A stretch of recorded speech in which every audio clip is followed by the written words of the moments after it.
All right, everyone, we are with Naveen Jain. We're going to be talking about all of the nuance of the microbiome. And this is a very complex place. You were saying earlier there's about 2 million or so genetic expressions that come from the different bacteria. What is there? Bacteria? You said viruses and yeast and a fungus and mold and all the good stuff. Wow. Okay. And is it majority bacteria and then the rest is the viruses, yeast, mold? And fungus. Fungus. Yeah. Wow. Yeah. First, I want to point out your T-shirt. I just love that microbiome T-shirt. Microbiome T-shirt. Shout out. Yeah.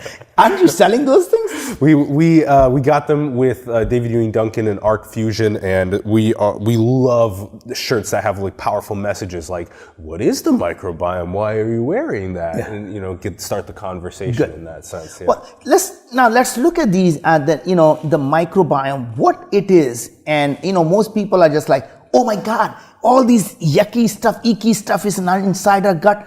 Should we just kill them all? And that's really is what has been essentially the modern healthcare has waged the war against these organisms without realizing they are our allies.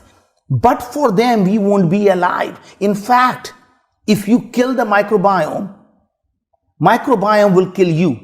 Right? Yes. I'm sorry. If you don't have microbiome, you cannot live. Yeah. So our human DNA is needed for us to be born, but our microbiome is what keeps us healthy and alive. Yeah. Right? When you go out and take antibiotics, you're throwing a nuclear bomb inside your body, killing everything. And one of the... Are we 100%...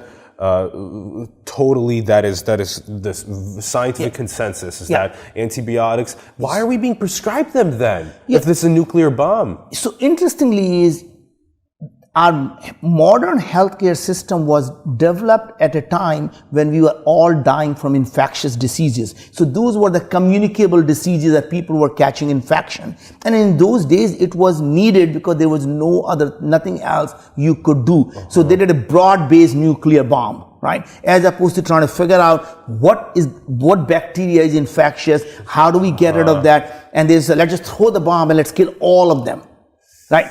And that's literally what we did. So there is no more precision medicine. It was like, boom, everyone dead, right? Now, what's interesting thing is, if you look at today, our medicine is fundamentally designed to keep you sick. So, hang on for a second. I'm going to stop for a second here. Let's go back to the microbiome. What is microbiome? The microbiome is really the set of organisms that are in symbiotic relationship with humans, period. Yes. Right? Now, these organisms work with our immune system.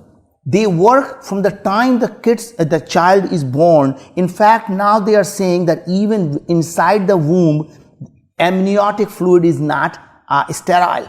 In fact, the placenta or the cord is not sterile. In fact, the mother's microbiome now has been proven impacts the child and its even chances of autism. So there is research that came out 2 weeks ago that talked about the child's development is directly influenced by the mother's microbiome during pregnancy. Wow. So they actually published a study that shows how mother's microbiome during pregnancy impacts the chances of the kid getting autism. Are we talking all of those microbes that you're describing, microorganisms, are then forming into the child's microbiome? Yeah. So basically, the two things happen. Inside, there is a lot of what I would say is still not a consensus around, does the microbiome get in the child while the child is still in the womb, or does the first exposure happen when the child is going through the birth canal? We all agree that the massive amount of microbiome exposure happens when the child is going through the birth canal, right? So during the birth canal, the child is inhaling the thing, child is being, put all over the microbial stuff. And during the breastfeeding, not only the mother's milk provides the microbiome and the antibodies. In fact, the first couple of days of the mother's breast milk has colostrum. That colostrum cannot be digested by the human body, period. It is only there to be feeding the microbiome. So imagine what the nature is saying. I just created the offspring. The best way to keep the offspring healthy is not to feed it, but to feed them. That means if I can feed the microbiome, make them grow, and get them to train the immune system, the offspring will be the healthiest. So think for a second. They are the key for us to stay healthy. Yeah. In fact, when we are born, we have very poor immune system. Our microbiome constantly trains our immune system. In fact, the children who take antibiotics when they are baby, they get higher chances of getting eczema, allergies, and all kinds of other chronic diseases. In fact, even the babies that are born through C-section, and again, I'm not suggesting that the C-section is horrible, and I'm not blaming mothers. Many times that's life-saving. Yes. But a lot of the times people are now using them for convenience. Right? In China, 50% of the birth are through C-section. 50? 50. Wow. And the reason is because they want the thing to be born at 8 and this auspicious time, and they go out and get a C-section done. It's about the alignment of planets and stars. And they don't realize that they are essentially denying the human body, the child, the experience of going through the birth canal that gives them the exposure to the microbiome, right? So all I can say is that microbiome is the most important thing. There is no good bacteria or a bad bacteria. That is the old philosophy of good and bad. It's really about a good ecosystem or a bad ecosystem. There is no such thing as one unique, healthy microbiome. And your microbiome ecosystem is different than my microbiome ecosystem, but what percentage are we talking like in terms of difference? If you look at the strain level, less than 5% is same between any two people. When you look at our human DNA, 99% is same between any two people. Yes. So you and I share, even though we look so different, we're 99% the same. But microbiome is about 95%? Different. 5% same. Oh my gosh. Right? And that's the key. And interestingly, think of our microbiome as a rainforest. Every step you take in the rainforest is a completely different ecosystem, yet every part of it is lush and green. That means you and I can both have healthy microbiome without it being the same. So it's not like there is one healthy microbiome. We all can have healthy microbiome that can be different. And here's the reason. Because multiple organisms can produce exactly the same thing. So you can have an organism A, I can have organism B, and someone can have an organism C. They both all three of them can be producing nutrient like butyrate. Right? Interesting.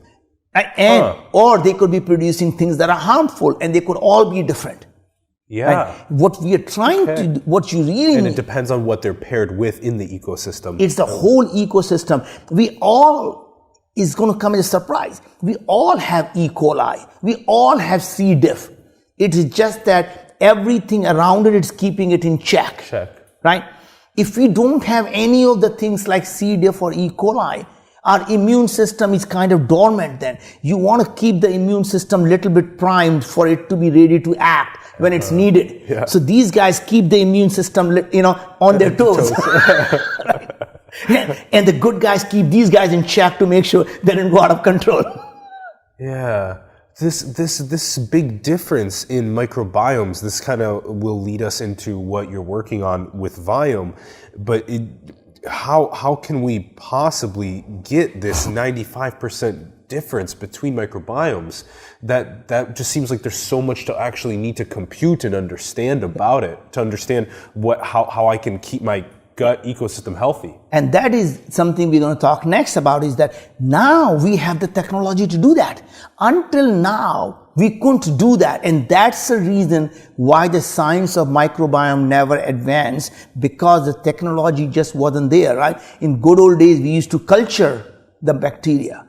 And when you're culturing, you only bacteria that we could grow on the petri dish is the only one we saw, without realizing large percentage of the bacteria that are growing inside our gut are all anaerobic. That means as soon as they hit the oxygen, they're dead. They're dead.